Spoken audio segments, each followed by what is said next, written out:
ହତାଶ ପ୍ରେମିକ ନା ଅସହାୟ ମଣିଷ? ଭାଇ ମିଶ୍ରିତ ଭାଗ ଫଳ, ଶେଷରେ ପରାସ୍ତ ନିଶ୍ୱାସ।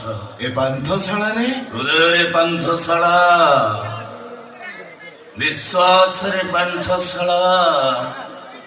ଆଜି ଗୋଟାଏ ପାନ୍ଥଶାଳା ଆସିଛି ଆଉ ଗୋଟାଏ ପାନ୍ଥଶାଳା ନିକଟକୁ। ସିଗାରେଟ ଅଛି? ଭାଇ ମାଚିସ୍ଟା ମୋ ପାଖରେ ଅଛି। ଗୋଲ୍ଡ ଫ୍ଲାଗ ଫିଲ୍ଟର ମୋର ବି ସେଇ ବ୍ରାଣ୍ଡ। ମାତ୍ର ଗୋଟାଏ ପିସ୍। 50-50? ଓକେ ଭାଇ, ଟେକ୍ ଇଟ୍। ଓକେ ଭାଇ,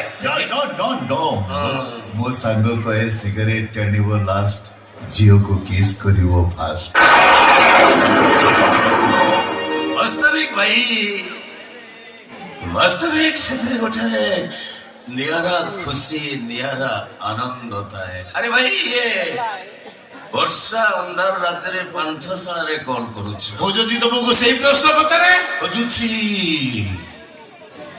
ମଜିଲା ଅତୀତକୁ ଖୋଜୁଛି,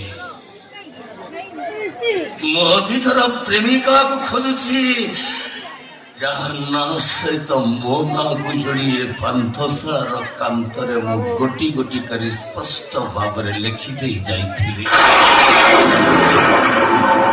ମୁଁ ଖୋଜୁଛି ମୋ ପ୍ରେମିକକୁ, ଯାହାକୁ ମୁଁ ନିଜ ଜୀବନଠୁ ବେଶୀ ଭଲ ପାଉଥିଲି। ଆରେ ଭାଇ, ତମର ପୁଣି ପ୍ରେମିକ? नो, ତା ମୋ ଭିତରର ପ୍ରେମ କୃଷ୍ଣ ସୁଦାମାର ପ୍ରେମ, କାଳିଆ ବନ୍ଧୁ ମହାନ୍ତିର ପ୍ରେମ। ଆଚ୍ଛା ଭାଇ, ବନ୍ଧୁଙ୍କ କଥା କହୁଛ ତ? ବେଇମାନଟା ଚିହ୍ନି ପାରିଲାନି, ଭୁଲ ବୁଝିଲା ମତେ। ଭାଇ,